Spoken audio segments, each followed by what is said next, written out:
Savli વસંતપુર road પર petrol pump પાસે ટ્રકે રિક્ષાને અડફેટમાં લેતા બે ઇસમોના ઘટના સ્થળે કરુણ મોત નીપજ્યા હતા। મળતી માહિતી પ્રમાણે સાવલીના ભંભરગોળા ગામે મેલડી માતાના દર્શન કરીને રિક્ષામાં પરત સાવલી તરફ જઈ રહ્યા હતા ત્યારે સામેથી સાવલીથી હાલોલ તરફ લાકડા ભરીને પૂર ઝડપે આવતી ટ્રકના ચાલકે ગફલત ભરી ટ્રક હંકારીને રિક્ષાને અડફેટમાં લીધી હતી।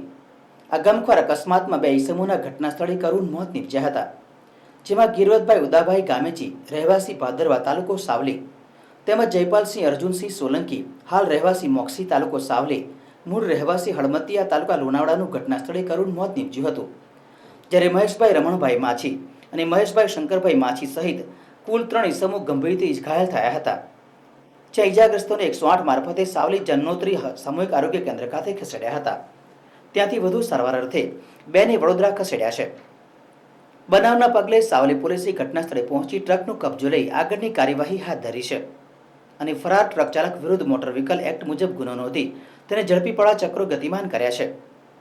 જ્યારે ભંભરગોળા ગામે મેલડી માતાના દર્શન કરીને પરત ફરતા દર્શનાર્થીઓને અકસ્માત નડતા લોકટોળા ઉમટી પડ્યા હતા અને અકસ્માત થનારના પરિવારજનોમાં ભારે ગમગીની છવાઈ ગઈ હતી।